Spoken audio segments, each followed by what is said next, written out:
수학의 계절로 접어들었습니다마는 심심치 않게 태풍이 올라오고 있습니다. 이번에 또 제18호 태풍인 미탈이라고 하는 태풍이 올라오게 되는데, 제주도를 중심으로 보게 되어지니까 한번 오게 되면 한 500mm 정도의 비가 오게 되어지고, 하늘길이나 뱃길이 다 끊겨서 고립되는 것들을 바라보게 되었습니다. 여러분, 이 자연에 이런 태풍도 있습니다만은 인생을 살아가는 우리들에게 태풍이 찾아올 때가 있습니다. 이런 태풍이 찾아오게 되어질 때 세상 사람들은 두려움이 찾아오고 또 이 문제를 어떻게 해결해야 될까 분명코 염려가 있는 것이 분명합니다. 그러나 하나님의 사람들은 그러한 상황 속에서도 세상 사람들과 반응이 달라야 된다는 것을 알아야 됩니다.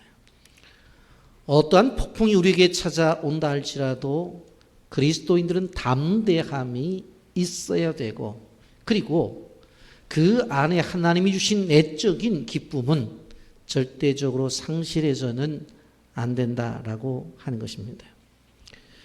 우리가 빌립보서의 말씀을 묵상하고 있는데, 빌립보서를 우리는 기쁨의 서신이다, 기쁨의 편지다, 그렇게 이야기를 합니다. 짧은 편지의 내용입니다. 4장으로 되어 있습니다만은 거기에 동사 그리고 명사형으로 되어져 있는 것들을 찾아보게 되어지면 16번 등장하는 것을 볼 수가 있습니다. 여러분, 그렇다면 사도 바울이 사역을 하고 있는 사역의 현장 자체가 기쁘냐 편안한가? 그건 아니라는 거예요. 사도 바울이 사역을 하고 있는 지금 사역의 현장 자체는 무지하게 힘들어요. 어려워요. 그런데 그는 지속적으로 기쁨을 이야기하고 있다고 하는 것입니다.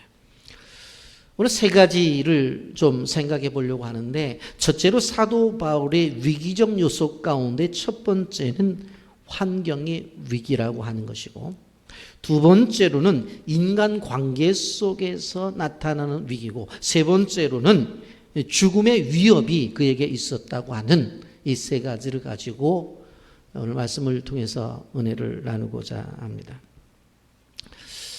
이런 인생의 풍랑을 만난 사람들이 어떻게 이것을 견뎌내고 이겨나가야 될까 하는 부분들을 소위 그리스도인의 삶의 자세에 대해서 오늘 말씀을 좀 나누기를 원하는데, 여러분, 우리의 생활 속에서 분명 꼭 기쁜 일들이 있었어요. 그런데 언젠가 그 기쁨을 잃어버렸어요. 그리고 더 나아가서 우리에게 주신 어떤 영혼의 기쁨이 있었다고요. 왜? 우리가 예수를 믿으니까. 그런데 그 영혼의 기쁨마저도 어느 한순간에 상실해 버렸다는 거예요. 도대체 왜 이런 일이 일어났을까? 우리는 바울의 증언을 통해서 그 기쁨을 회복하기를 원하는 것입니다. 오늘 18절에 이렇게 증언합니다. 그러면 무엇이냐? 거칠애로 하나 참으로 하나 무슨 방도로 하든지 전파되는 그것은 그리스도니 이로써 나는 기뻐하고 또한 기뻐하리라. 사도 바울은 온갖 어려운 일들, 태풍이 그에게 다가왔지만 그 속에서 기뻐하고 기뻐했다라고 하는 것입니다. 그렇다고 한다면 사도 바울이 맞이하고 있는 태풍이 도대체 어떤 태풍이냐? 첫째, 환경을 통해서 오는 태풍입니다. 환경의 위기가 그에게 왔었습니다. 이런 12절 상반절에 보면 오늘 본문이 이렇게 시작되어지잖아요. 형제들아 내가 당한 일이, 형제들아 내가 당한 일, 아주 직설적인 표현을 쓰잖아요. 내가 당했다. 그런데 13절에 보면 나의 매임이라는 표현을 써요. 결국 이 이야기가 무슨 얘기인가 하면 지금 갇혀 있다는 얘기예요. 이게 사도 바울 입장 속에서 쉽게 얘기하면 내가 일을 당했는데 감옥에 갇히는 일을 당했다, 그렇게 이야기를 하는 거예요. 그렇다고 한다면 한번 생각을 해보세요. 사도 바울의 내가 여태까지 복음을 전했는데 갇혀서 이제는 복음을 전하는 일이 힘든 것 같아. 이제는 복음 사역은 이제는 끝났어. 이제는 내 삶의 미래를 볼 수가 없단 말이다. 그렇게 이야기를 할 수가 있다라고 하는 거예요. 여러분, 그런데 감옥에 갇혀 있는 사도 바울에게 그러한 환경이 왔지만 복음을 전하는 일을 포기하거나 그리고 그가 복음 사역을 하는 일을 중단하게 그 환경이 만들지 못했다고 하는 것입니다. 오히려 빌립보 교인들에게 감옥에 있는 사도 바울이 뭐라고 말해요? 빌립보서 1장 12절에 형제들아 내가 당한 일이 도리어 복음 전파의 진전이 된 줄을 너희가 알기를 원하노라. 내가 당한 일이 도리어 복음 전파의 진전이 된 것을 너희들이 깨닫기를 원한다. 그렇게 말하는 거예요. 내가 당한 일, 감옥에 갇힌 일이라고 그랬어요. 투옥된 거예요. 그런데 그것 자체가 복음을 전하는 일들에 있어서 더 진전이 되기를 원한다라고 하는 것입니다. 여러분, 우리는 그리스도인으로서 세상의 사람들과 고난이 찾아오게 되어질 때에 고난에 대한 다른 생각을 가져야 돼요. 고난에 대한 다른 이해를 가져야 된다고 하는 것이라고 하는 겁니다. 고난이 무조건 나쁜 것이 아니라 고난이 오히려 그것을 통해서 하나님의 나라를 세워가는 분명한 재료가 될 것이라고 하는 믿음을 가지고 나가야 된다고 하는 것입니다. 우리가 찬송가 373장 2절을 보게 되어지면 큰 물결 일어나 나 쉬지 못하나 이 풍랑 인하여 더 빨리 갑니다. 우리 찬송가잖아요. 큰 물결 일어나 나 쉬지 못하나 이 풍랑 인하여서 더 빨리 갑니다. 아멘입니까? 풍랑이 방해가 아니에요. 더 빨리 가게 한다는 거예요. 여러분, 닉 부이치치라고 하는 청년을 여러분들이 아실 겁니다. 1975년생인데 태어날 때부터 팔다리가 없었어요. 목사님의 아들인데 깜짝 놀래가지고 아이가 태어났는데 팔이 없단 말이에요. 놀래서 뛰쳐나가니까 의사가 뒤따라오면서 다리도 없어요. 그랬어요. 얼마나 기가 막혀요. 그런데 그냥 이력을 보면 강연, 작곡, 낚시, 그림, 수영, 윈드서핑까지 못하는 게 없어요. 그리고 나가서 그의 간증을 통해서 예수님을 소개하고 있어요. 지금까지 그를 통해서 간증을 들은 사람들이 한 50만 명 정도 되었다고 말을 하는데, 근데 전도자들 가운데서 빌리 그레함 다음으로 많은 사람들에게 복음을 전한 사람이다. 그렇게 이야기를 합니다. 한번 미국 고등학교에 가서 간증을 하게 되는데 간증 후에 어떤 여학생이 뚜벅뚜벅 걸어 나오더니 내가 당신을 한번 안아주고 싶은데 안을 수 있냐고 그랬더니 뭐 그러라고 그랬어요. 그래서 안았어요. 그런데 이마에 키스를 하면서 이런 이야기를 해요. 평생 당신처럼 아름다운 사람을 본 적이 없다. 평생 당신처럼 아름다운 사람 본 적 없대요. 이런 팔도 없어요. 다리도 없어요. 그런데 바로 닉 부이치의 그 간증 속에 나타난 그 고백을 그런 이야기하고 있는 거예요. 그러면서 이렇게 물어봐요. 나도 당신처럼 될 수가 있냐? 그랬더니 닉 부이치가 그렇게 될 수 있다. 그가 다니면서 간증을 하는 내용이 무엇입니까? 나같이 팔과 다리가 없는 사람일지라도 하나님이 이렇게 사용하신다면 건강한 모습을 가진 여러분들은 더 하나님이 크게 쓰실 수 있습니다. 그 얘기를 하고 있는 거예요. 우리 영상 보고 말씀을 계속하겠습니다. 닉은 1982년 12월 호주 멜번에서 태어났습니다. 목회자인 닉의 아버지가 교회를 개척한 지 11개월쯤 될 무렵이었습니다. 아버지가 갓 태어난 닉을 보고 놀라 분만실을 뛰쳐나가며 아이가 팔이 없어요 하고 울부짖자 따라 나온 의사는 팔뿐 아니라 다리도 없습니다. 라고 말했습니다. 간호사 출신의 어머니였지만 너무 큰 충격을 받아 4개월이 되도록 닉을 안을 수 없었기에 아버지가 대신 안고 있었습니다. 부모님은 그렇게 닉보다 앞서 절망을 경험했지만 하나님의 섭리를 온전히 신뢰하며 마음의 평안을 얻었고 믿음과 사랑과 소망으로 닉을 키웠습니다. 닉의 부모는 닉을 향한 하나님의 특별한 계획이 있다고 날마다 말해주며 성경을 읽어주었습니다. 1990년 닉은 호주 최초로 일반 학교에 입학한 장애인이었는데 아침마다 부모님께서 말씀의 씨앗을 뿌려주었지만 학교에 가면 놀리는 아이들 때문에 그의 마음은 돌짝밭이나 길가가 되고 말았습니다. 닉은 자신을 외계인이라고 놀리는 아이들이 미웠고 온전치 못한 모습으로 태어나게 하신 하나님을 원망했습니다. 혼자서 밥을 먹지 못하는 것도 우울했고 밥 좀 떠먹여 달라고 부탁하는 것이 수치스럽고 끔찍했습니다. 자신을 시중 두느라 밥 한 끼 편안하게 못 먹는 가족들과 친구들에게 미안하고 그런 자신이 서글펐습니다. 과연 사랑하는 사람을 만나 결혼할 수 있을까? 아내와 아이들이 생긴다 해도 어떻게 먹여 살릴까? 이런 물음들 앞에서 닉은 절망했고 2번의 자살 시도를 거쳐 3번째 자살을 시도하려는 순간 자신의 무덤에서 슬퍼할 가족들의 얼굴이 떠올랐습니다. 그를 사랑했고 그가 사랑한 닉의 부모가 학교 보낼 때나 잠자리에서 늘 해주시던 말도 생각났습니다. 닉, 하나님은 너를 사랑하시고 너를 위해 놀라운 계획을 가지고 계시단다. 15살 때 소년 닉은 성경에서 비로소 자신의 존재의 희망을 Christ was 발견했습니다. sealed after 7 years of wondering why God I was born this way. He answered me very clearly through John chapter 9. And I gave my life to Jesus at 15 after reading about how he came across a man who was born blind.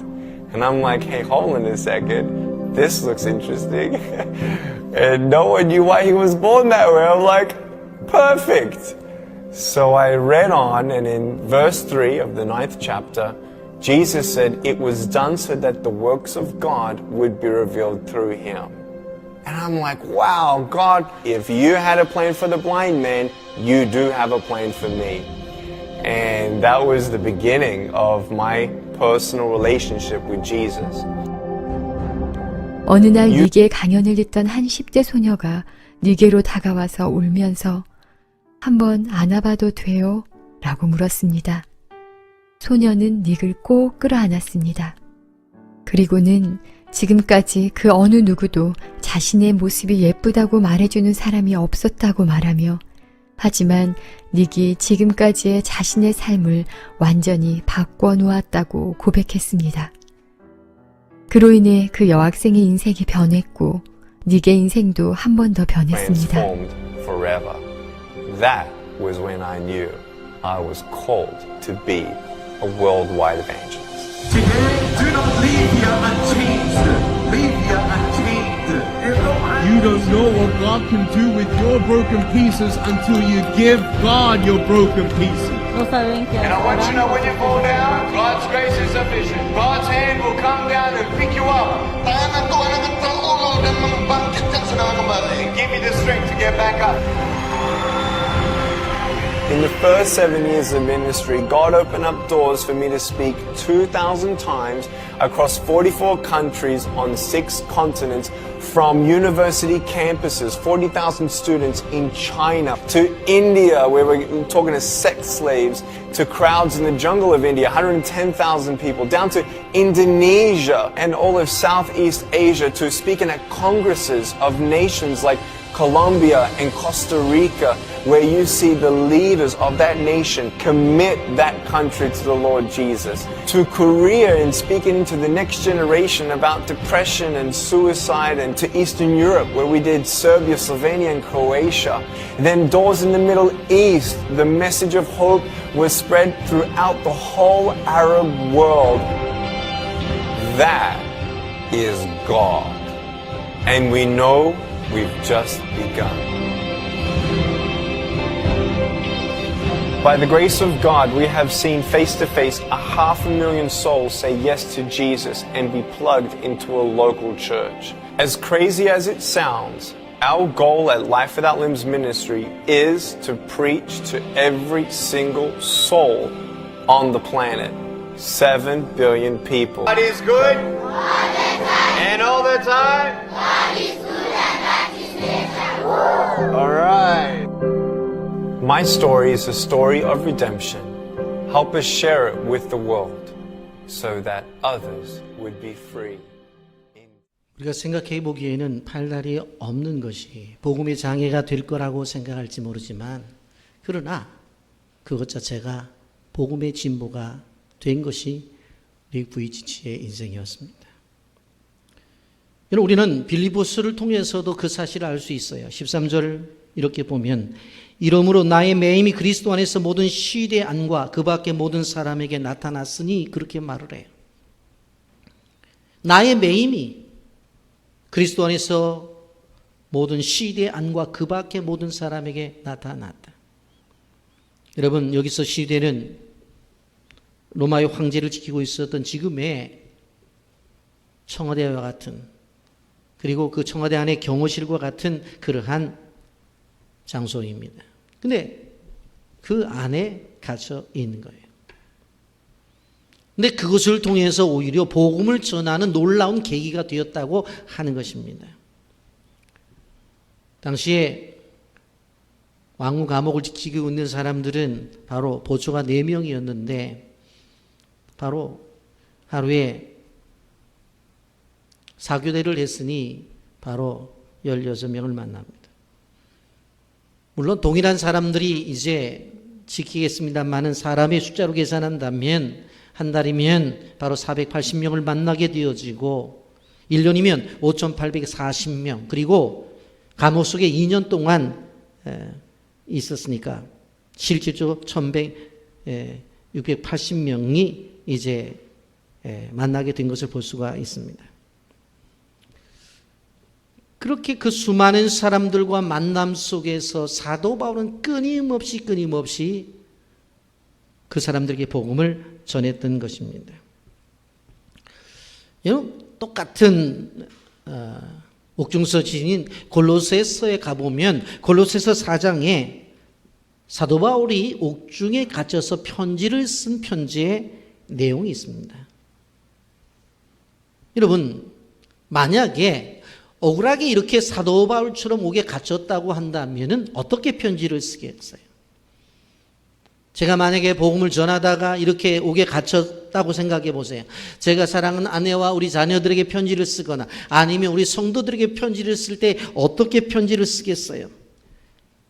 내가 이렇게 복음을 전하다가 감옥에 갇혔다고. 이 사람들이 이야기하는 거 다 거짓말이라고. 경찰의 말도 못 믿고 검찰의 말도 믿을 것이 못 된다고. 빨리 좋은 변호사를 선임해갖고 나를 좀 어떻게 해달라고. 정 안 되면 전 교인들이 나와서 피켓을 들고 우리 목사님 석방해달라고, 그렇게 데모라도 해달라고 이렇게 이야기하는 것이 바로 뭐예요? 정상적인 거예요. 그런데 사도 바울은 감옥에 갇혀서 편지를 쓰면서 뭐라고 말을 해요? 골로새서 4장 2절 3절에 보세요. 기도를 계속하고 기도에 감사함으로 깨어있으라. 또한 우리를 위하여 기도하되 하나님이 전도할 문을 우리에게 열어주사 그리스도의 비밀을 말하게 하시기를 구하라. 내가 이 일 때문에 매임을 당하였노라.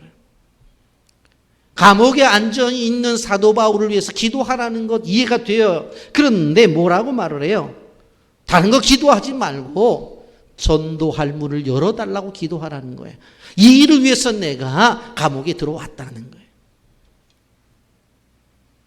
여러분, 사도 바울은 감옥에 있으면서 내가 지금 힘들고 어려우니까 나가게 해달라고 그렇게 부탁의 기도를 드리지 않아요. 이 위기의 상황 속에서 벗어나게 해달라고 기도 부탁을 하지 않아요. 데모 요청도 하지 않아요. 한 가지 기도 제목이 뭐예요? 전도할 문을 열어서 보다 많은 사람들에게 전도하게끔 해달라고 기도 제목을 내놓고 있습니다. 여러분, 우리는 기억해야 돼요.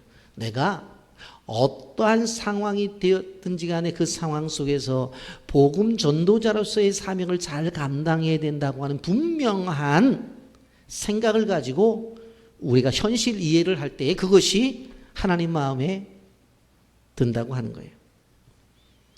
여러분, 이런 철저한 복음 전도자인 사도 바울이 기도에 응답을 받게 됩니다. 여러분, 빌립보서 4장 22절에 가보면 이런 말씀이 있는데 모든 성도들이 너희에게 문안하되 특히 가이사의 집 사람들 중 몇이니라 그랬어요. 가이사라는 이름이 나와요. 여러분, 가이사는 당시의 황제 집안을 말하는 거예요. 그러니까 무슨 이야기예요? 지금 사도 바울이 감옥에서 복음을 전했어요. 그런데 그 시대를 지키는 사람들이 그 당시에는 소위 군인들이었는데 그 군인들을 통해서 가이사 집안에 복음이 들어갔다는 이야기예요. 그러니까 감옥에 앉아 있으면서도 오히려 가이사의 집안에 복음이 들어가는 역사가 나타나는 거예요. 사도 바울은 끊임없이 로마에 가기를 원했죠. 예? 그래서 저를 위해서 기도해 주십시오. 왜냐하면 제가 로마에 가서 당신들을 만나기를 원합니다. 그리고 가서 복음을 전하기를 원합니다. 끊임없이 기도 부탁을 했어요. 로마서 1장 11절과 13절 하반절을 보면 내가 너희 보기를 간절히 원하는 것은 어떤 신령한 은사를 너희에게 나누어 주어 너희를 견고하게 하려 함이니 다른 이방인 중에서 같이 열매를 맺게 하려 함이로되 지금까지 길이 막혔도다. 끊임없이 로마를 가기를 원했어요. 가서 복음을 전하기를 원했다고요. 그 열매 맺기를 원했어요. 마음속에 끓어오르는 열망이 있었어요. 근데 길이 안 열리는 거예요.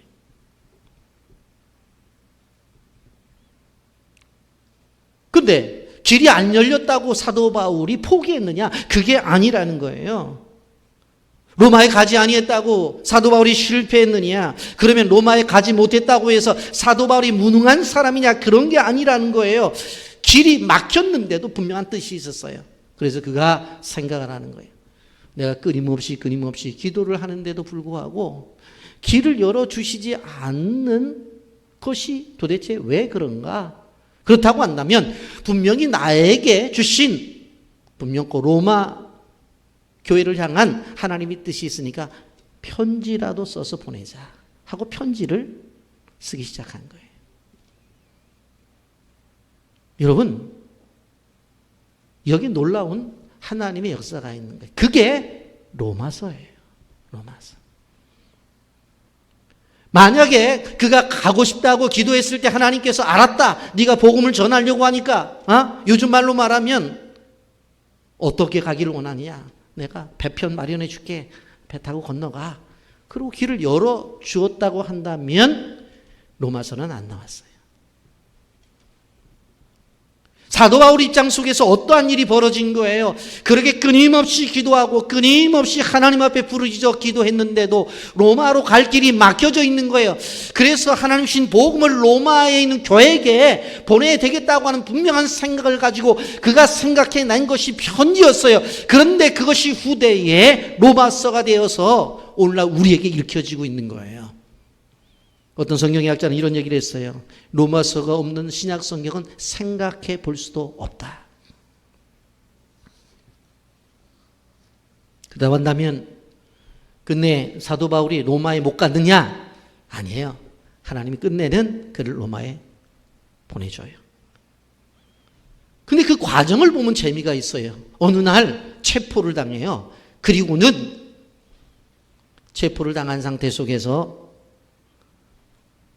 가이사에게 재판을 받기 위해서 이제 로마로 가게 되어지는 거예요.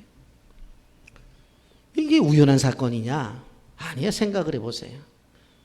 로마까지 가려고 한다면 많은 비용이 들어가요. 그런데 사도 바울이 무슨 돈이 있어요?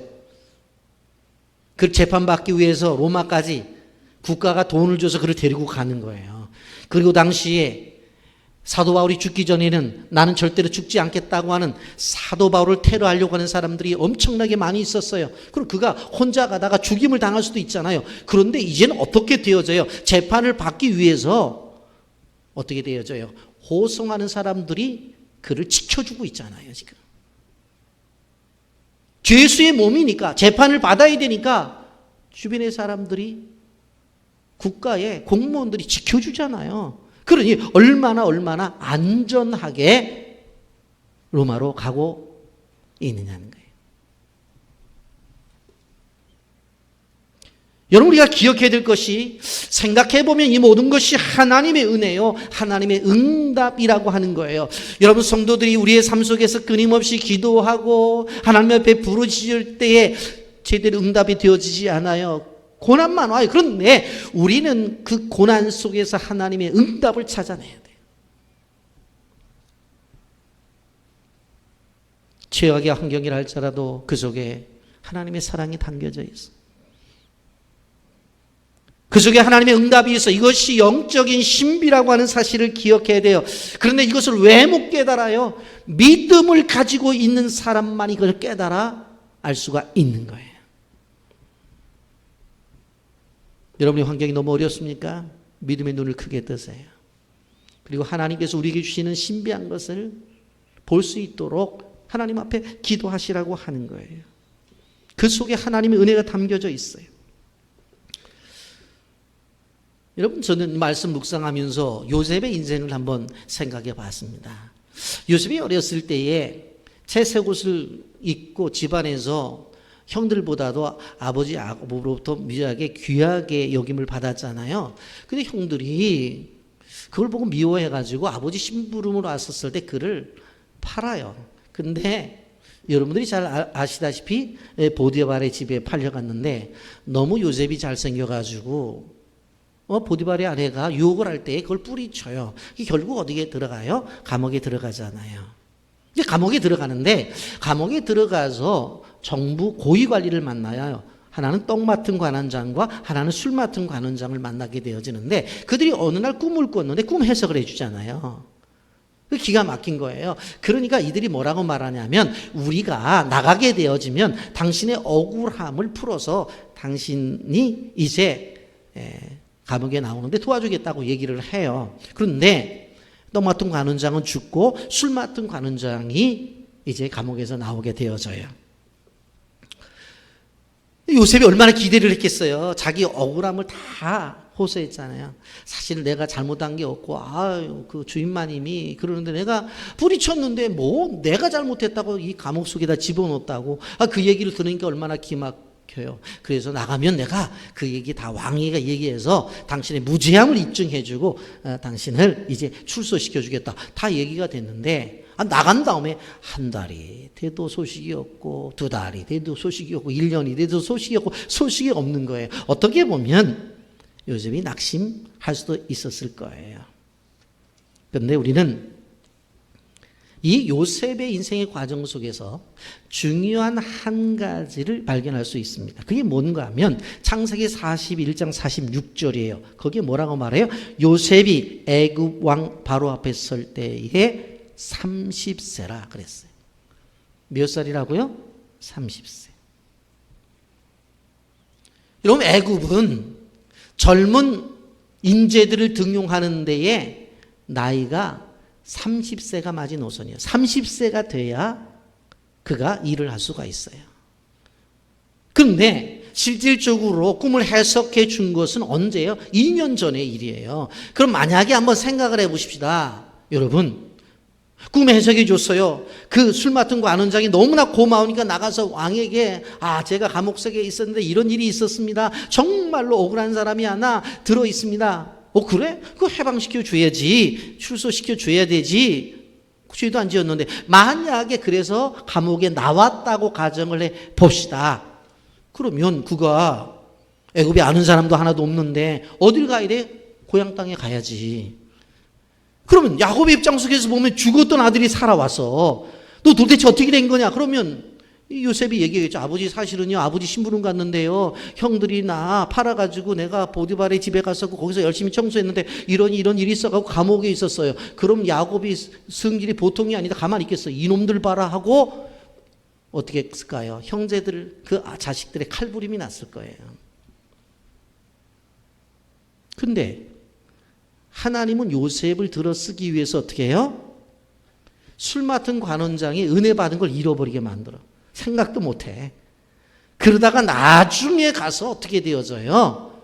바로왕이 꿈을 꾼 다음에 꿈 해석을 해야 되는데 자기 나라에 모든 지식이 있고 지혜가 있는 사람은 다 불러도 못하니까 가만히 있어봐. 내가 2년 전에 감옥 속에 있을 때 내 꿈 해석해 준 사람이 있지. 그래서 왕에게 찾아가 갖고 사실 이러한 일이 있었습니다. 그랬더니 그래? 그거 한번 만나보자. 그 만나봤더니 꿈을 기억해내고 해석해 주잖아요. 그래서 그 일로 인해서 풍년이 7년 동안 들었을 때 곡식을 모았다가 7년 되었을 때 다 팔고 애굽 땅을 넓혀가잖아요. 총리가 되잖아요. 여러분 우리가 생각해 볼 때에 요셉의 입장 속에서 당하는 고난을 생각해 본다고 한다면 정말 억울해요. 그런데 하나님의 시간, His time, 그분의 시간을 생각해 보면 우리에게 다가오는 것들도 모든 것들을 우리 이해할 수가 있다라고 하는 겁니다. 여러분 이제 요셉이 야곱을 만나잖아요. 그래서 요셉이 아버지를 오라고 이제 얘기를 하고 재밌게 이제 살았어요. 아버지가 돌아가셨단 말이에요. 그러니까 형들이 어느 날 갑자기 와서 요셉 앞에 딱 무릎 꿇더니 엎드려서 잘못됐다는 거예요. 왜? 아버지가 살아계실 때는 봐줬는데 아버지가 돌아가셨으니까 이게 요셉 동생이 우리를 가만 놔두지 않을 거다. 그런 생각을 한 거예요. 그때에 제가 가장 좋아하는 말씀 가운데 한 말씀을 요셉이 고백하잖아요. 창세기 50장 20절 다 같이 함께 읽어봅니다. 시작. 당신들은 나를 헤아려 했으나 하나님은 그것을 선으로 바꾸사 오늘과 같이 많은 백성의 생명을 구원하게 하시려 하셨나니 그랬어. 당신들은 나를 헤아려 했지만 하나님은 그것을 선으로 바꾸어서 오히려 가난한 우리 형제들을 살리기 위해서 이 방법을 선택하셨다는 거예요. 우리 인생을 살아가면서 나를 해롭게 하는 사람들이 있어요. 우리를 향해서 정말로 괴롭히는 사람들이 있어요. 그런데 우리는 자꾸 그 사람에 대해서 뭐라고 말해요? 저 사람 때문에, 저 인간 때문에. 그런데 우리는 그렇게 하면 안 돼요. 아무리 그 사람이 나를 헤아려 하지만 그 과정 속에서 선으로 바꾸시는 하나님의 능력을 믿어야 돼요. 그럼 되는 거예요. 그 사람이 아무리 악하게 한들 하나님이 그것을 선으로 바꿔서 우리에게 선하게 주시면 되는 거지. 그걸 왜 사람이 사람과 싸워서 어떻게 해보려고 그러냐고. 절대 그렇게 하지 말라는 거예요. 여러분 우리가 인생을 살아가면서 기억해야 될 것은 나의 인생은 나의 방법이 아니라 하나님의 방법으로 움직인다는 것을 기억해야 돼요. 그런 관점 속에서 우리는 사도 바울도 이해하고 요셉도 이해하고 야곱도 이해를 하는 거예요. 여러분 감옥 속에 있는 죄수라는 상황 속에서 한번 생각을 해보세요. 사도 바울이 로마에 가기를 원했던 것은 그 당시에 세계적인 도시에 가서 자기가 가지고 있는 지식과 경험한 하나님을 통해서 느껴졌던 그 모든 것들을 가지고 나가서 어떻게 간증하기를 원했어요. 그런데 지금 환경은 자유라고는 없는 그러한 감옥으로 들어가고 있는 거예요, 지금. 그러나 그는 자기가 할 일 하는 거예요. 묵묵히 복음만 전하는 거예요. 사도 바울의 전 인생을 통해서 한 가지로 만약에 그의 인생을 고백한다고 한다면 저는 로마서 8장 28절의 말씀을 꼽습니다. 우리가 알거니와 하나님을 사랑하는 자 곧 그의 뜻대로 부르심을 입은 자들에게는 모든 것이 합력하여 선을 이루느니라. 따라 하십시오. 모든 것이 합력하여 선을 이루느니라. 아멘. 여러분, 죄가 없는데 죄수가 되고 죄가 없는데 감옥에 갇히고 이 모든 것이 합력해 선을 이룰 것이다. 여러분도 아셔야 돼요. 나에게 다가오는 누가 보아도 내가 생각해도 좋은 환경은 아닌데 이것을 통해서 선을 이루실 것이다. 왜? 나를 향한 하나님의 손길은 은혜의 손길이기 때문에. 다른 사람들이 생각하는 불행도, 어떤 사람들이 생각하는 바로 돌발적인 사고도, 그리고 절망적인 환경도 한적가의 손을 이루시는 그 하나님의 손에 들어가면 내 인생 속에서는 선만 나타난다고 한 것입니다. 여러분, 내게 찾아온 고난, 그 속에 하나님이 우리를 향하신 신비한 축복이 있다는 걸 발견하셔야 돼요. 그래야 우리 속에서 기쁨이 찾아온다는 것을 기억하시기를 바랍니다. 또 한 가지, 두 번째 위기가 뭐냐? 인간관계 속에서 그런 위기를 당해요. 얼마 전에 제가 말씀을 시작하면서 관계가 중요하다, 그 말씀을 드렸는데, 아무리 주어진 것들이 많이 있다 할지라도 관계가 나빠지면 마음이 불편해요. 인간관계가 뒤틀리면 거기에 기쁨이 없어요. 결국 이 관계는 내가 가지고 있는 기쁨을 빼앗아가는 것이라고 말씀을 드릴 수가 있어요. 여러분, 근데 사도 바울은 어떤 생각을 하는 줄 아세요? 15절부터 17절을 보세요.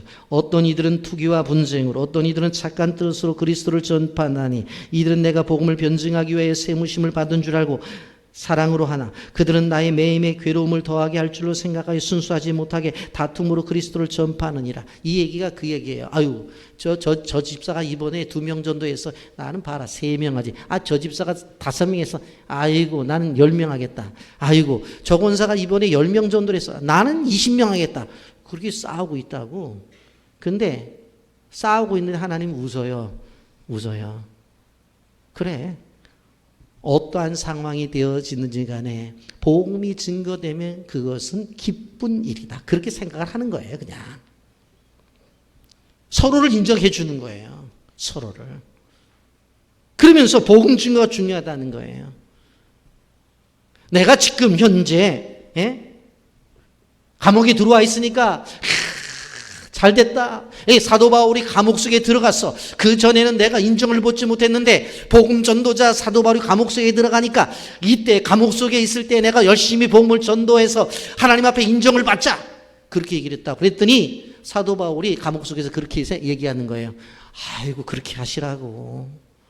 내가 감옥 속에 있지만 나를 미워하고 질투해서 복음을 전해서 예수님이 더 증거된다면 정말로 그것은 내 마음의 기쁨이라고 얘기를 하는 거예요. 그래서 사도 바울이 대단한 인격자입니다. 대단한 인격자예요. 여러분, 수많은 사람들이 사도 바울을 숭상모략했어요. 그럴 줄 알았어. 그러다가 감옥 간다고 분명히 우리가 얘기했잖아.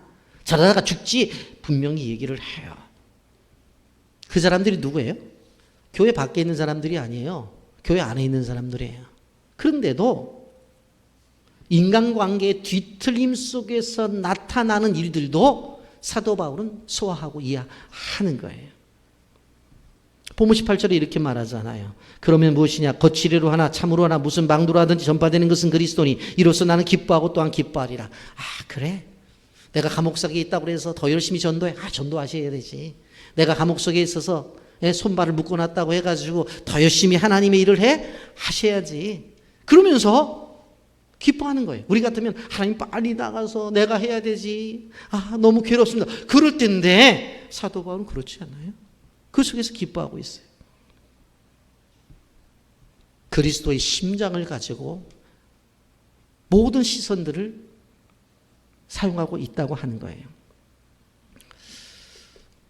여러분, 이 시대에 우리가 인간관계 속에서 가장 큰 문제가 뭐라고 생각하십니까? 하나님은 사람을 만드실 때 하나님의 형상대로 만드셨어요.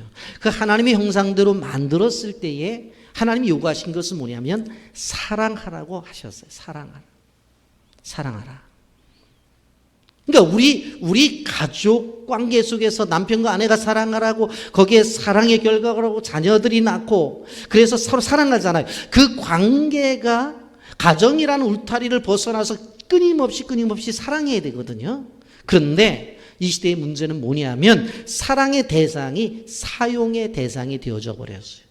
그 사람을 이용해서 내가 딛고 올라가고 그 사람을 이용해서 내가 돈을 벌겠다는 거예요. 그러니까 사랑의 대상이 아니라 사용의 대상이 되어져 버렸어요. 그러니까 인간 세상 속에서 문제가 나타나는 거예요.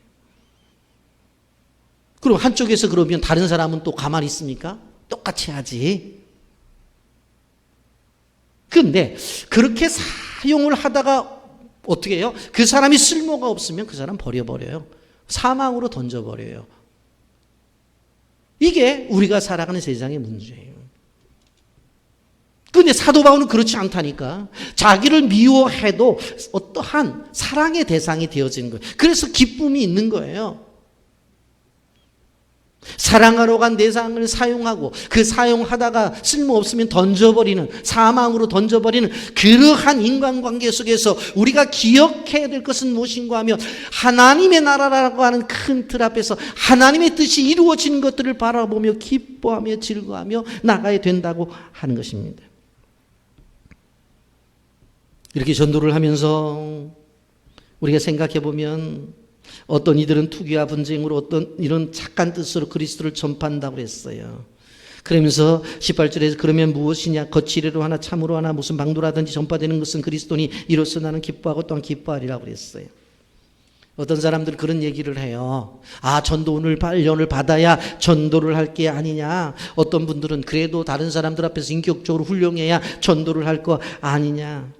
그런 얘기들을 해요. 아닙니다. 시작하는 겁니다. 시작하는 거예요. 제가 그 말씀을 드립니다마는 여러분 오늘도 결혼하려고 하는 형제자매가 이부 예배 끝나고 와서 기도를 받았습니다마는 여러분 결혼하는 아이들이 가정의학을 전공하고 나서 결혼을 합니까? 예? 조리사 자격증 따가지고 결혼해요? 그래야지만 어떻게 됐든지 간에 된장찌개고 김치찌개라도 끓일 거 아니에요. 그렇지 않잖아요. 결혼해서 예전에 다 알 것 같아서 시집 갔는데 시집 가보니까 그 하나밖에 없는 남편 된장찌개도 못 끓여주겠어요. 그래서 전화하잖아요. 친정엄마한테 엄마 물에다가 먼저 된장을 넣는 거야 어떻게 하는 거야 부터 물어서 시작하는 거잖아요. 그래서 사는 거예요. 보면 기억해야 돼요. 아이를 낳고 키울 때 뭐 아동학과를 졸업해서 아이 낳고 키우고 유아교육과를 졸업해서 아이들 교육을 시킵니까? 그거 아니에요. 그냥 낳아서 키우는 거예요. 그러다 보면 오히려 학문적으로 훌륭한 사람들보다 더 훌륭한 아이들을 만들어내는 거예요. 시작이 중요한 거예요. 시작이 위대해서 시작되는 게 아니에요. 우리는 너무나 준비를 많이 해. 그래서 하겠대. 그러다가 시간 다 지나. 그냥 시작해서 하다 보면 어느 날 위대한 일이 이루어지는 거예요. 시작해서 진행하다 보면 하나님께서 좋은 열매를 맺어주는 거예요. 우리가 선교하는 교회인데 뭐 저나 여러분이나 뭘 선교를 알고 시작했습니까? 저도 몰랐어요. 불쌍한 사람들 도와주자. 불쌍한 애들 도와주자. 그게 어디 있느냐? 해외에도 산속에 있는 애들이 있겠다. 그래서 가서 도와주기 시작한 거잖아요.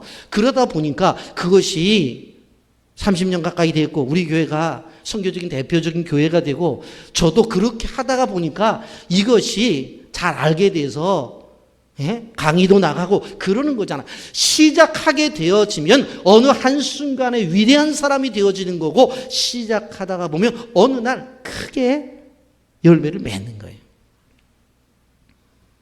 그래서 당장 시작해야 된다고 하는 거예요. 여러분 그러면서 사도 바울의 관계를 보게 되어지면 하나님께서 그에게 주신 은혜 가운데서 그는 어떤 환경이 되어지면 무조건 하는 거예요. 무조건 해요. 그래서 하나님의 역사를 이루어내는 거예요. 여러분 또 한 가지 여기서 사도 바울이 경험한 것들을 보게 되어지면 죽음의 위기를 맞게 됩니다.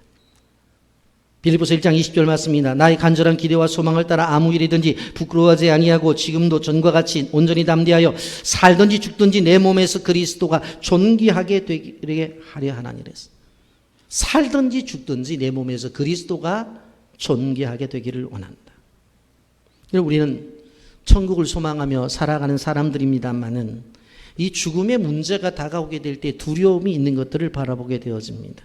그래서 나이 든 권사님들이 그런 얘기를 해요. 아유, 목사님, 죽음을 위해서 기도해 주세요. 그래서 아니, 본인이 기도하셔야지. 그냥 조용히 잠자듯이 가고 싶어요. 얼마 전에 인기 드라마 가운데 종용된 KBS 드라마 세상에서 제일 이쁜 딸, 그 드라마의 마지막 부분이 뭐였어요? 그냥 막내딸 결혼시키고 그냥 자다가 아침에 보니까 돌아가셨잖아요. 얼굴 보니까 전혀 드라마를 안 보는 분들 같아. 그렇게 죽잖아요. 저도 경험을 했습니다만 우리 아버님이 돌아가실 때 보면 점심때 우리 어머니 권사님한테 아유, 밥 달라고 그래서 밥 드시고, 아니 왜 밥 먹으면 요구르트 주더니 왜 요구르트를 안 줘? 그래서 요구르트 다 드시고 나서 몇 시간 뒤에 그냥 조용히 가셨어요. 조용히 그냥 가셨어요. 그래서 제가 우리 아버님 같이 나도 갔으면 좋겠다 그런 생각을 해요, 사실은. 여러분, 그런데 사도 바울의 죽음의 모습을 보게 되어지면 빌립보서 1장 20절에 그 죽음의 가치관이 달라요. 나의 간절한 기대와 소망을 따라 아무 일이든지 부끄러워하지 아니하고 지금도 전과 같이 온전히 담대해 살든지 죽든지 내 몸에서 그리스도가 존귀하게 되게 하려 하노니 그랬어요. 살아도 그리스도가 존귀하게 나타나길 원하고 죽어도 그리스도가 존귀하게 나타나길 원한다. 뭐예요? 죽음의 위협에 굴복하지 않아요. 죽음이 무섭지를 않아요. 여기에 하나님의 사람인 사도 바울의 진면목을 볼 수 있어요. 23절에 보십시오. 내가 그 둘 사이 기었으니 차라리 세상을 떠나서 그리스도와 함께 있는 것이 훨씬 더 좋은 일이라 그렇게 하고 싶으나 그랬어요. 둘 사이가 어디 된 거예요? 삶과 죽음이라고 하는 사회 속에서 지금 있다고 하는 거예요. 그래서 이 고난한 세상에 그냥 가서 하나님 앞에 가기를 원하는데, 그런데 24절에 보면 내가 육신으로 있는 것이 너희를 위하여 더 유익하리라. 내가 육신으로 있는 게 더 유익하기 때문에 있다라고 하는 거예요. 여러분, 이는 내게 사는 것이 그리스도니 죽는 것도 유익합니다. 이는 내게 사는 것이 그리스도니 to live in Christ. 죽는 것도 유익합니다. To die is gain. 죽는 것도 유익합니다. 사는 것도 유익하고 죽는 것도 유익하다라고 하는 거예요. 여러분, 우린 기억해야 돼요. 우리가 하나님 앞에서 정말로 기도할 것은 뭐냐면 내가 목숨을 걸고 해야 될 이유가 있는지, 그래서 그것을 통해서 죽었을 때 정말로 가치가 있는지, 그래서 우리는 늘 기도하면서 고백해야 돼요. 전도하다 죽자, 선교하다 죽자. 여러분, 사도행전에 나타난 스데반의 죽음을 보십시오. 사도행전 7장 55절 56절 스데반이 성령이 충만해 하늘을 우러러 주목하여 하나님의 영광과 및 예수께서 하나님 우편에 서신 것을 보고 말하되 보라 하늘이 열리고 인자가 하나님 우편에 서신 것을 보노라 한데, 60절에 무릎을 꿇고 크게 불러 이르되 주여 이 죄를 그들에게 돌리지 마옵소서 이 말을 하고 자니라 그랬어요. 성도의 죽음은 죽음이 아니라 자는 거예요. 자는. 여러분, 화장장에 가서 화장을 하고 나서 한 줌의 회색빛 재수로 바뀌어진 그 모습을 보면서 사람들은 그렇게 말을 해요. 참 인생이 허무하다. 인생이 허무하다. 그런데 여러분들, 예수를 믿는 사람들은 죽은 다음에 절대로 인생이 허무하다고 얘기를 하면 안 됩니다. 인생이 허무하다고 얘기는 안 돼요. 왜? 그 죽음도 가치가 있기 때문에.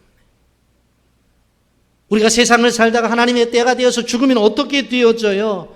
하나님 나라에서 하나님께서 세상 속에서 복음 전하다가 정말로 고생했다고 우리를 스데반을 맞아 주실 것 아니에요. 그곳에 가면 세상을 살아가면서 내가 하나님의 나라와 하나님의 교회를 위해서 이만큼 수고했구나, 하나님의 상급 줄 것을 봤잖아요. 그리고 이제는 정말로 죽음도 없는 영원한 그 하나님의 나라에서 하나님이 주신 장막 속에서 살아가잖아요. 왜 그런데 허무해요?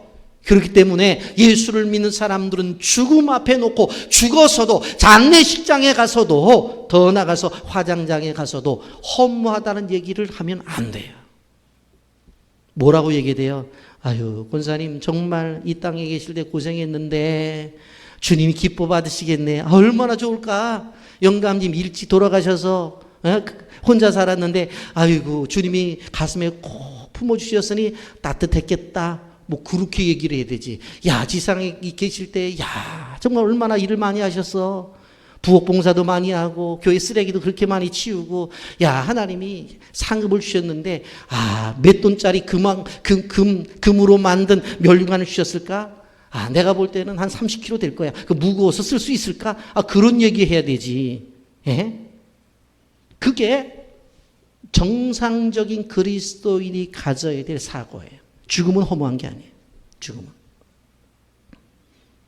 그런데 여러분 기억해야 돼요. 삶도 환영해야 돼요. 오늘 성경에서 나타난 것처럼 20절에 21절 이건 내게 산 것이 그리스도니 죽는 것도 유익함이라 그렇게 말을 하면서 뭐라고 말해? 내가 육신으로 있는 것이 너희를 위하여 유익하리라. 복음 전도를 위해서 유익하기 때문에 한마디로 말하면 그거예요. 살면 전도하고 죽으면 주님 만나고 이것이 우리들의 삶이어야 된다고 하는 것입니다. 내 삶 속에서 그리스도가 존귀하게 여겨져야 돼요. 그럼 지금의 가톨릭 교황이 프란시스코라고 하는 교황인데 바로 역사 속에서 남미 아르헨티나 출신으로 처음 교황이 되어집니다. 그런데 이 분이 교황이 된 다음에 뭐라고 이야기를 하냐면 캐톨릭 안에 있는 부패를 다 없애겠다고 그렇게 주장을 했어요. 이분은 겸손함과 청빈함으로 아주 유명한 분이에요. 이분이 그러면서 뭐라고 말했냐면 늘 교황들이 타고 다니던 방탄차를 나는 거부한다. 그리고 일반 차를 사용하는 거예요. 이런 방탄차라고 하는 것은 소위 말해서 국가 원수들, 대통령들이 타는 차거든요. 그래서 총을 쏴도 이게 뚫고 들어가지 못하고 총알이 튄단 말이에요. 이게 방탄차인데 프란시스코가 뭐라고 말하냐면 나 그거 안 타겠다 그랬어요. 그래서 이탈리아 기자가 물었어요. 교황님 도대체 지금까지 교황들이 탔던 왜 방탄차를 거부하십니까? 물어봤더니 뭐라고 얘기를 하는 줄 아세요? 이렇게 이야기를 했어요. 나를 죽이겠다고? 그러면 죽지 뭐. 나를 죽이겠다고? 그럼 죽으면 되지 뭐. 여러분, 이게 놀라운 힘이 나타나는 거예요. 순교의 힘인 거예요, 이게. 에스더가 그렇게 말했잖아요. 죽으면 죽으리라. 그러고 나갔더니 자기 동족이 살았잖아요. 자기만 살겠다고 했다면 종족 다 죽었을 거예요. 그런데 죽으면 죽으리다라고 나가니까 자기 동족이 살잖아요.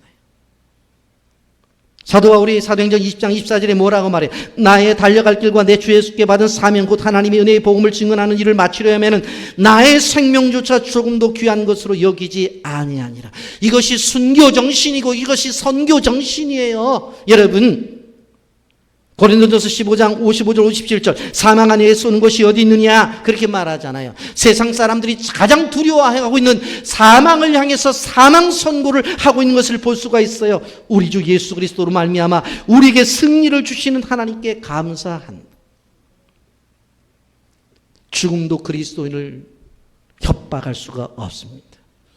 우린 죽음 앞에 덜덜 떨 필요가 없으며 왜 그래요? 죽으면 살아계신 하나님 만나는 것이고 이 세상 속에서 살겠던 상급 받는 것이고 영원토록 사는 것이고 살아있으면 오늘도 복음 전하는 거예요. 그런데 우리의 삶이 왜 슬퍼요?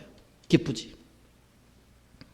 그런 사람들에게는 강 같은 기쁨이 늘 넘쳐난다는 사실을 기억하시기를 바랍니다. 이러한 것은 믿음을 가지고 있는 사람만이 느끼는 것이고 믿음의 능력을 가지고 있는 사람들만이 경험하는 것입니다. 여러분, 바울은 갖가지 위기에 처해져 있었어요. 그런데 그의 그 위험과 위기가 그가 가지고 있는 기쁨을 빼앗지 못했다고 하는 것입니다.